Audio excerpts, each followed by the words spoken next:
위험한 입속 세균입니다. 경희대학교 치과대학 경희대 치과병원 구강내과의 전양현 교수께서 위험한 입속 세균 어떻게 해야 하는지 친절한 강의 해주시겠습니다. 네. 선생님 소주는 안 필요하시죠? 네, 아이고 소주가 있었어요. 네. 예, 저희가 이제 입속이라고 얘기하면 입 안이잖아요. 입 안은 기본적으로 촉촉하게 젖어 있죠. 네, 그다음에 여기가 따뜻해요. 네. 그다음에 우리가 음식물도 섭취를 하게 됩니다. 그러면 딱 좋은 세균이 번식하기 딱 좋은 구조를 딱 가지고 있습니다. 그래서 당연히 입속 세균이 입안에도 여러 가지 문제를 일으키긴 하지만은 우리 몸 전신까지 위협한다는 거 알고 계셨나요? 와, 그런 전신까지. 게 같이 있습니다. 그래서 오늘은 요 입속 세균이 입안에만 문제를 일으키는 게 아니라 전신에도 영향을 미친다. 이런 걸 가지고 잠깐 말씀을 드리도록 하겠습니다. 자, 먼저 입안에 미생물이라고 얘기하죠. 미생물들이 어떤 게 있나 한번 볼까요, 같이? 입속에 바이러스. 세균이 자, 있고. 지금 저희가 균을 얘기하고 있죠. 요 균이라고 얘기하면 보통 이제 세균을 얘기하는데 이거 말고도 입안에 이제 바이러스도 있고 네. 또 곰팡이까지 있습니다. 아니 선생님, 세균이나 바이러스까지는 저희가 알고 있어요. 근데 입안에 곰팡이가 있어요? 네, 입안에 곰팡이도 있고 너무 미워하지 마시고 이제 차근차근 같이 설명을 곰팡이가 드리겠습니다. 뭐예요? 그 식빵이나 밥 오래되면 피는 그러니까 푸른 푸르둥 곰팡이요? 올라오는 그거 아니에요? 오, 입에 그 있다고? 부분은 이제 나중에 같이 또 말씀드리기도 하고요. 자, 먼저 우리가 입이 무슨 기관인가 혹시 아세요? 입이 먹는 우리가 거죠. 소화를 시키는 내장 기관인가 아니면 뭐 이런 감각 기관인가 입이 뭐라고 저작 생각하세요? 기관이라고 어릴 때 아니에요. 배웠는데. 저작. 저작 기능이 아니, 있죠. 기능이. 예. 빨간 데는 다 내장기관이라고 들었어요. 네. 빨간 데, 혀, 뭐 입술까지도 내장기관이라고 하더라고요. 네. 그래서 이제 엄밀하게 말하면 이제 우리가 발생학적으로 이게 외부요, 피부, 점막과 같은 기능이에요. 그런데 우리가 입을 다물고 있으면은 음식을 먹기도 하고 씹기도 하고 소화도 시키죠. 네. 그래서 소화기관 역할도 있고 네. 그다음에 입을 벌리고 있으면은 공기에 노출이 되죠. 그래서 구강 점막 이걸 또 보호해주는 피부 기능도 있습니다. 그래서 우리가 입을 벌리고 있을 때, 입을 벌리고 있으면 공기를 좋아하는 세균이 많아져요. 그럼 그리고 닫고 입을 있으면 되지? 다물고 있으면 또 공기를 싫어하는 세균이 또 많아져요. 어찌라는 거야? 어찌라는 거야? 절에도 세균은 많아지는데 거꾸로 얘기하면 입을 벌릴 때는 공기를 싫어하는 세균이 없어진다는 얘기죠. 네. 그렇게 좋게 생각하면 될 것 같은데 중요한 거는 입을 다물고 있을 때 많이 생기는 균은 이제 현비성 세균이라고 하는데 이게 바로 입을 망가뜨리는 주범입니다. 요 세균 때문에 이제 입에서 냄새도 나고요, 충치도 생기고 잇몸 질환 생기고 구강 전망 질환 이게 쭉 생기게 돼 있어요. 그래서 이런 현비성 세균이 많아지면은 공기가 통하지 않고 번식이 막 되죠. 우리가 비교한 예로 코로나 때 마스크를 많이 쓰고 있었습니다. 네. 마스크를 쓰고 있으면 공기가 더 안 들어가죠. 그러면 뭐가 더 많이 클까요? 현기성 세균이 더 많이 번식을 해요. 그러면 또 뭐가 더 반복이 돼요? 입냄새가 더 커집니다. 그래서 그때 당시 이제 마스크 쓰고 다녔을 때 내가 평상시에 이렇게 입냄새가 심했나? 그 좀 유독 이렇게 심한 것 그럼 같이 오히려 느껴지더라고요. 구내염이 생길 가능성도 높아요. 더 높죠, 사실은. 아. 근데 이제 주무실 땐 벗고 주무시니까 네. 바로 치면 되는데, 자, 요 입안에 있는 세균들이 모두 나쁜 건 아니고요. 왜냐하면 우리가 항상 마스크 쓰고 있지 않죠. 잘 땐 벗고 그래서 입을 다물 때도 있고 벌릴 때도 있고 그래서 네. 좋은 균과 나쁜 균이 이렇게 균형을 이루고 있어요. 항상. 근데 문제는 요 균형이 깨질 때 이제 세균이 많아지는 거죠. 네. 또 병도 많이 생기는 거고. 그러면 왜 깨져요 균형이? 쉽게 다물고 말해서 있어서? 나쁜 균이 많아지든지 네. 좋은 균이 줄든지 그 비관이가 이제 입안 구강 상태 안 좋든지 그다음에 면역력이 떨어지든지 침 분비가 잘 안 되든지 요럴 때 이제 균형이 깨지고 이제 질병이 생기는 겁니다. 그래요. 자, 그럼 요런 세균은 입안에 어디 주로 많이 있을까요? 좀 구체적으로 보면 입안이요? 입안에? 넓은 데 많이 있어요. 넓은 데. 그래서 치아 표면, 혀 표면, 구강 점막 이런 넓은 데 많이 있고요. 네. 또 하나는 액체에 있습니다. 흐르는 곳에. 제일 흔한 게 뭐 있죠? 침이 있죠, 입안에. 예, 침을 타고 돌고 그다음에 또 우리가 잘 모르시는데 치아랑 잇몸 사이를 우리가 치은열구라고 해요. 거기에 네. 엄청 모여 있어요. 치은 열고. 치아랑 잇몸 사이에. 그래서 그 치아랑 잇몸 사이에 치은열구 그림 같이 보실까요? 그 치아가 있으면 옆에 단면을 본 겁니다. 네네. 이렇게 V자 모양으로 돼 있는 데 있죠? 홈 네. 같은 거. 예. 저희가 세균이 총 전체 모여 있는 자리예요. 그래서 저기가 굉장히 중요하고 저기를 잘 관리를 해야 되는 겁니다. 네. 자, 그러면 저런 세균이 우리 입안에 얼마나 많이 있고 얼마나 많은 영향을 미칠까요? 이제 입 속에는 세균이 한 700종류 정도 있다고 그러고 700종. 연구에 따라서 1억 마리에서 10억 마리까지 있어요. 이 연구에 조그만 따라서 입안에 그렇게 많아요. 예, 그래서 1억 마리인 사람과 많이 10억 마리인 사람 몸무게 차이가 좀 날까요? 별 차이 없겠죠. 근데 중요한 거는 억소리 나게 많다는 거예요. 그렇게 많은 것도 신기하지만 그걸 또 어떻게 다 세시었대요. 세신 분도 대단하시고. 그러니까 대단한 거죠. 그러니까. 예. 그래서 그 입속 한번 봤으면 다양한 좋겠네요. 입안에 있는 세균도 같이 한번 볼까요? 네네. 입 속을 보는 거예요. 야, 세균. 네. 어머, 막 움직여! 움직이죠. 어머, 움직여! 이게 이렇게 살아 있습니다. 지금 제 입에도 여러분 입에도 다 있는 거예요. 옥소리 나게 그래서 저기 자세히 지금 있는 보면은 거예요. 제 움직이는 거 세균이 봐. 아우! 어떤 거는 이렇게 막대기 모양 있죠. 네. 막대기 모양 이런 거는 이제 그 잇몸 질환을 좀 많이 일으키는 거고요. 동그란 게 있어요. 동그란 애들. 거는 이제 연쇄 구균에서 붙을 수도 있고 따라 있을 수 있는데 요거는 이제 충치를 이제 많이 일으키는 거고. 충치. 그다음에 이제 꼬불꼬불한 게 돼 있습니다. 이거 이제 나선 모양이라서 나선균이라고 하는데 여기서 입 냄새를 이제 많이 일으키는데 여러 가지 다양한 것들이 이렇게 쭉 있어요. 이게 환자의 입속이 아니라 그냥 보통 사람. 보통 사람이 저렇게 돼 있습니다. 근데 우리가 스스로 이제 조절할 수 있는 능력이 있기 때문에 함께 같이 잘 살고 있는 그럼 거죠. 우리가 밥 먹을 때 또 저 세균이 우리 몸속으로 들어가기도 그렇죠. 하겠네요. 그것 때문에 이제 문제가 많이 생길 수가 있는 거예요. 아, 그래요. 관리를 그래서 그 잘해야겠다. 흔한 거 중에 제일 대표적인 게 우리가 충치라고 얘기하죠. 네. 충치균을 한번 볼까요? 네. 어머, 쌀인 줄 알았어요. 네, 이렇게 생겼어요. 아주 예쁘게 생겼죠. 얘는 이쁘게 생겼네. 예, 이렇게 균인데. 저 예쁜데 아주 안 좋은 걸 많이 하죠. 이쁘게 생긴 게 저 못됐구나. 스트랩토코커스 뮤탄트라고 그러는데 이 뮤탄스균이 이제 우리 식사를 하잖아요. 네. 그럼 음식 찌꺼기가 녹으면 당분이 되거든요. 네. 거기서 산을 만들어요. 산, 엑시드를 만들어가지고 우리가 치아가 딱딱한데도 불구하고 그 산이 녹이는 겁니다. 그래서 우리가 이제 어른들이 충치를 먹었다면 벌레 먹었다고 표현했었죠. 그렇죠. 그 녹이다 보니까 그 모양이 벌레가 씹은 모양이 돼가지고 우리가 이제 충치라고 얘기를 하고 있는데요. 요 충치가 문제가 아니라 요 충치가 생기면은 그 관으로 치아 안에도 미세한 혈관들이 있거든요. 네. 그런 것들을 타고 치아 뿌리까지 가고 거기 감염이 되고 거기 염증이 생기고 심하면 고름이 잡히고 붓고 이런 게 막 악순환이 되는 거예요. 그런데 요 충치를 만드는 뮤탄스균은 우리 몸에 항상 있어요. 너무나 적응력이 좋아요. 그래서 저 균 하나만 딱 없앨 수 있는 방법이 현재까지는 없습니다. 없어요. 그래서 방법은 열심히 닦아야죠. 양치질. 예, 양치 네. 최고입니다. 네. 예. 그러니까 어차피 데리고는 살아야 되는데 그렇지. 활동을 활동을 못하게 만들고. 우리가 조절하면 되죠. 아. 예. 그렇다고 뭐 밥을 안 먹을 수는 없잖아요. 그렇죠? 그렇죠. 예, 식사하시되 바로 제거하면 되는 겁니다. 그다음에 이제 두 번째로 제일 많은 게 우리가 잇몸이라고 그러죠. 잇몸병, 풍치, 뭐 치주질환 이렇게 얘기하는데 그렇게 일으키는 균 한번 볼까요, 같이? 네. 어머, 예, 얘도 뭐 얘는 좁쌀같이 좀 있죠? 생겼네. 예, 예. 좁쌀같이 자작자작 있고 얘는 네. 이제 그 비례해서 치주란이 많이 생기는데 자세히 한번 보면 이렇게 구형으로 생겼어요. 이렇게. 길게 생겼죠, 막대 모양. 우리가 네. 이제 간균이라고 얘기하는데 이건 피진지발리스라고 그래가지고 이게 이제 치주 질환의 결정적인 역할을 하는데 네. 우리가 보통 그 잇몸에 염증이 생기면 이제 치은염이라고 하는데 네. 그 잇몸을 지나서 잇몸을 버티는 뼈까지 가라앉으면 우리가 치주염이라고 합니다. 네, 네. 치주염은 뭐가 문제냐면은 뼈가 가라앉으면요 그 사이에 주머니가 생겨요. 어머.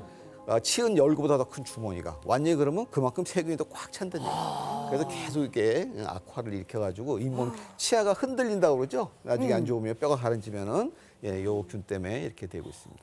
무서운 애들이네. 사실은 이제 이거보다 더 중요한 거는 이것 때문에 이 균이 다른 질병도 같이 일으킬 수 있다는 거예요. 그래서 뭐 당뇨병이니 진짜요? 류마티스 관절염이니 알츠하이머병이니 이런 것들을 같이 유발할 수 있습니다. 아니, 우리 왜? 전혀 관계 없어 보이는 없는 것 질환인데. 같은데 예, 같이 아니, 선생님께서 너무 지금 저희 겁주시는 거 아니에요? 얘 세균이 뭐 얼마 뭐 지가 무슨 어떤 영향을 미친다고 무슨 알츠하이머에 뭐 류마티스에 선생님 겁주시는 거 아니에요, 너무? 약간 걔도 과장하시는 존재감이 느낌. 있어야죠. 어떻게 일단 한번 설명해 보시죠. 주세요. 영상 보시면서 또 말씀드리도록 하겠습니다. 동영상.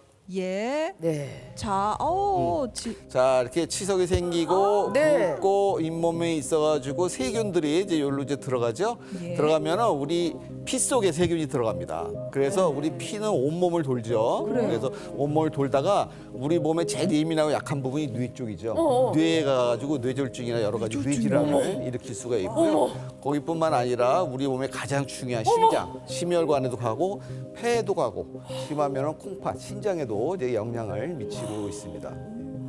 그럼 입안에 구내염이 걸리면 이른바 그 구멍으로 세균이 우리 몸속에 진입을 한다는 얘기네요. 전체 다 도는 거죠. 그래서 우리가 이제 피 속에 세균이 들어가는 거를 이제 균혈증이라고 얘기하는데 네. 우리가 알다시피 모든 피는 심장에서 시작해서 말초로 갔다 다시 심장으로 오죠. 네. 그래서 심장에서 밀어주는 역할을 해야 되는데 그 판막에 세균이 붙어요.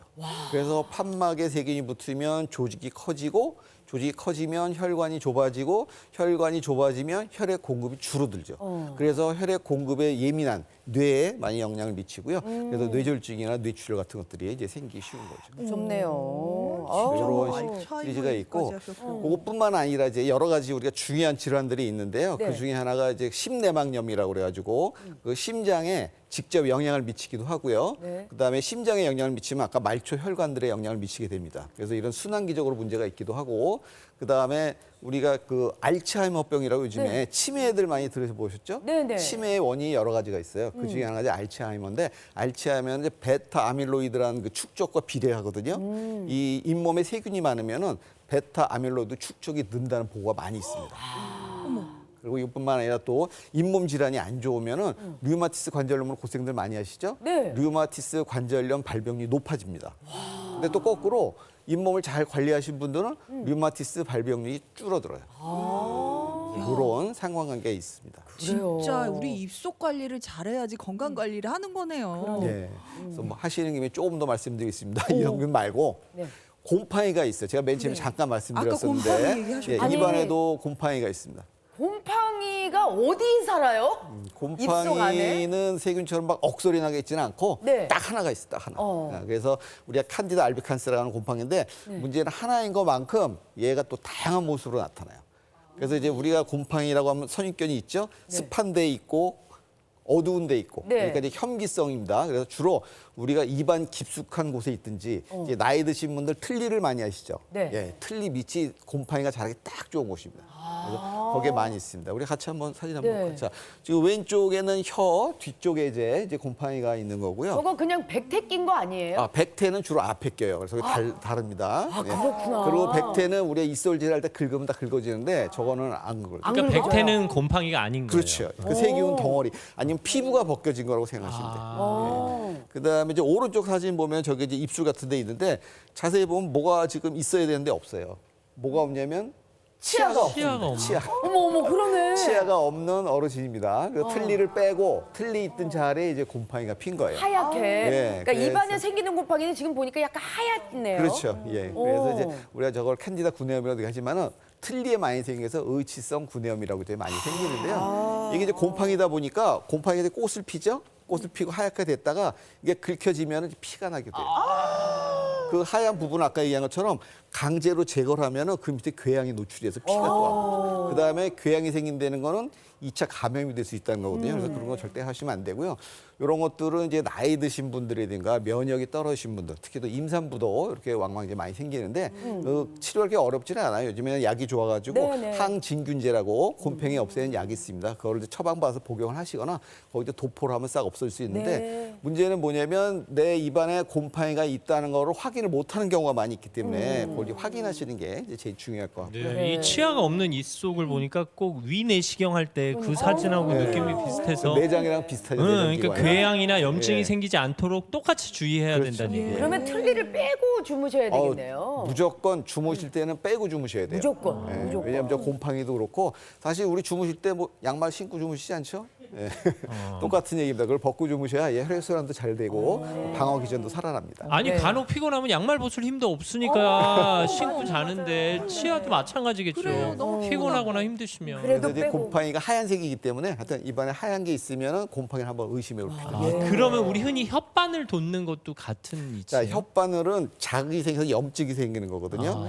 혀에는 돌기가 있어요, 돌기. 그 돌기를 건드렸을 때 염증이 생기는 건데 네. 염증은 우리가 충격이 가해졌을 때나 감염이 됐을 때인데 감염은 이제 세균에서 감염이 될 수도 예. 있고 네. 충격은 우리가 음식물을 거친 걸 먹는다든가 그랬을 때 생길 수도 있는 뜨거운 거 거죠. 먹는 아, 교수님 강의는 충격이다 진짜. 네. 그렇지만 다 해결책이 있습니다. 걱정하지 마세요. 해결책. 예, 이게 빨리 알려주세요. 네. 우리 몸은 보호하는 기전이 있다고 그랬죠. 네. 그래서 일단 참고로 우리 입에서 침이 어디서 나오는지 아세요? 침샘. 네, 침샘이 어딘지 아세요? 찜샘이요? 혀 밑인가? 어디 깊은 자, 우리 살속 골짜기에 몸에는 있나? 침이 세 군데서 나옵니다. 네. 이 귀 밑에 있는데, 이 귀 볼 밑에. 있는데, 그다음에 턱 밑에, 턱 밑에. 혀 밑에. 그래서 귀 밑샘, 턱 밑샘, 혀 밑샘. 이 침이 굉장히 중요한 역할을 합니다. 지금 이제 말씀드리는 그 미생물들을 보호하고 희석시키고 살균시키는 기능이 아유, 있어요. 입안에 샘이 많네요. 그래도. 그렇죠. 잘 활용을 하면 될 것 같고요. 그런 것들을 이제 유지하기 위해서 우리가 이제 입솔질을 또 잘해야 되겠죠. 네네. 그래서 입솔질에 대한 기본 잠깐 말씀을 드리도록 하겠습니다. 네. 예. 자, 어디에 세균이 많다고 그랬어요? 치아는 또 누구나 다 알고 닦는데 우리가 간과하기 쉬운 게 치아랑 잇몸 사이에 사이. 아까 네. V쉐입으로 되게 골짜. 치은 골짜기. 얼굴이라고 네, 했죠? 네, 네. 거기를 중점적으로 닦으셔야 됩니다. 예. 제가 좀 거한 거 들고 나왔습니다. 지금 여기 보시면 나이 50에 다시 칫솔질을 배워야 되네요. 근데 알아야지, 그래서 알아야지. 치아는 잘 닦는데 잇몸을 닦으려면은 네. 칫솔 끝이 어. 치아랑 잇몸 사이에 박혀야 돼요. 아, 박혀야 돼요. 박혀야 돼요. 첫 번째 그 박힌다, 틈에. 두 번째 돌린다. 아, 박아서 돌린다. 예, 예. 그 다음에 치아마다 하나씩 하는 게 가장 효과가 좋습니다. 우리가 이제 구치라고 해서 쭉 일렬로 있는 것 같지만 다 커브가 있고 사람마다 커브 각도가 네네. 달라요. 그래서 치아 하나씩 이렇게 접근해서 하는 게 제일 좋을 것 너무 같습니다. 많은데 자, 하나당 얼마나 돌려야 돼요? 여기 되게 우리가 30초 정도면 충분한데 한쪽만 계속하면 잇몸이 손상이 될 수가 있어요. 네네네. 그래서 옮기면서 하는 게 가장 좋을 것 같고요. 네네. 자, 제가 왜 제일 먼저 여기를 짚었냐면 네. 여기 뭐가 있다고 그랬죠? 침샘. 침샘이 있어요. 네.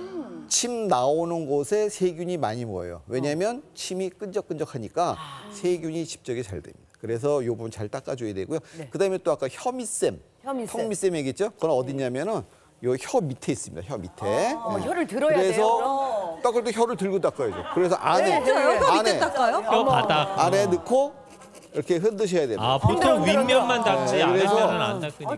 예, 그래서 요게 기본적으로 닦을 때 우리 뭐 애들 보고 닦으라 애들 뭐 이렇게 하고 끝났잖아요. 여기는 다 별거 없어요, 사실은. 여기랑 여기를 중점적으로 닦으셔야 중점적으로. 됩니다. 선생님 제가 입이 좀 큰 편이거든요. 저 칫솔 마음에 드는데 저걸로 닦으면 금세 닦을 것 같은데. 이거 이게 사실은 제가 큰 거 두 하나 손으로 쓰셔야 돼요. 사드릴게요. 좀 구두 닦아야 되는 거 아니에요? 그래서 이제 이 세균이 이번에 많이 생기는데 세균이 굳으면 어떻게 되죠? 딱딱해지죠. 아, 딱딱해지죠. 딱딱해진 걸 우리가 뭐라고 그러죠? 치석이라고 그러죠. 치석. 아. 그래서 이게 한번 굳으면은 절대로 칫솔질에서 제거가 안 돼요. 그래서 그러면 스케일링을. 도움을 받아야 돼요. 그렇죠. 네. 그래서 치과에 가셔서 스케일링을 받으셔야 되는데 아마 세계에서 유일무이하게 그 스케일링 보험된 나라 아마 대한민국밖에 없는 거예요. 엄청 좋은 시스템이니까 잊지 마시고 1년에 한 번씩 꼭 가서 그거를 잘 이렇게 해주면 좋을 그 것 같아요. 보험 되죠? 보험됩니다. 네, 네. 1년에 한 번씩 가서 꼭 하시는 게 좋을 것 같고요. 네. 자, 이제 근본적으로 그러면 이런 세균이 뭐랑 관련이 있냐? 침이랑 관련이 많다고 그랬죠? 그래서 이 침, 요 관리를 잘해야 되는데 우리가 침 잘 나게 하려면은 공기 머금기라고 있어요. 공기 머금기. 공기 머금기. 이 말이 있는데 어떻게 하는 거냐면 네. 일단은 입을 다뭅니다. 예. 입을 다물고 입 안에 있는 치아, 윗니아, 아래치아를 띄워야 돼요. 띄워. 그다음에 입술과 잇몸을 떨어지게 해야 돼. 그다음에 세 번째 제일 중요한 게 혀 끝이 허공에 떠 있어야 됩니다. 어디 빈 닦지 공간에. 말고. 우리 그 사진 찍을 때 이쁘게 보이려고 많이 하잖아요. 요런 자세가 될 때 아까 말씀드린 침샘 입구가 다 풀리는 거예요. 그래서 부드럽게 침이 자연스럽게 잘 나오고 있고 요걸 이제 30초에서 60초 정도 하면 30초, 60초 기준이 뭐냐면 내가 침이 고이는 게 느껴집니다. 진짜 바로 침이 네, 고이네. 그러면 이제 많이 도움이 되는 걸로 이제 이해하면 될 것 같습니다. 예. 자, 이제 마지막에 진짜 정리를 신기해요. 좀 할게요. 황당했어. 입속세균 뭐 많고 막 무섭고 희한하고 뭐 이런 거 말씀드렸잖아요. 네. 예, 근데 이게 이런 세균들을 그러면은 우리가 싹 다 없애면은 문제가 싹 해결될까요? 아니에요? 예, 그렇게 아니니까 할 수도 물어보셨겠죠. 없고요. 예. 그렇게 되지도 않습니다. 예, 왜냐하면 또 입속세균은 항상 나쁜 것만 있는 게 아니라 저희한테 도움을 주는 부분도 있기 때문에 네. 함께 살아가야 할 대상이라고 보시면 돼요. 네. 그래서 이제 무엇보다도 입속 관리를 잘 하셔서 균형을 유지하시면서 네. 입속 건강과 온몸 건강까지 함께 잘 지킬 수 있을 것 같습니다. 아유, 꼭 필요한 강연 잘 들었습니다. 네. 아유, 저는 저 칫솔이 아주 마음에 드는데. 네, 사드릴게요. 예, 시청자 질문 네, 네. 받겠습니다. 이분이 저희 어머니는 요즘에도 소금으로 양치를 하시는데요. 소금으로 양치하면 입속 세균 줄일 수 있을까요? 하셨어요. 이게 요즘엔 양치를 하고선도 소금으로 또 하신 분도 계시는데요. 네네. 자, 결정적으로 말씀드리면은 그 소금에 있는 염분과 세균과는 아무 상관이 없습니다. 아까 도마는 소금을 쫙 뿌리라고 했는데. 그거랑 좀 다른 얘기고요. 네. 그다음에 이제 문제는 소금을 쓰게 되면 소금에는 입자가 있어요. 예, 예. 그 입자가 조직을 손상을 시켜요. 아, 그다음에 더 중요한 거는 소금이라고 우리가 얘기를 하지만은 네. 순수한 소금은 우리가 사용을 못 해요. 순수한 소금 실험실에서만 쓰는 겁니다.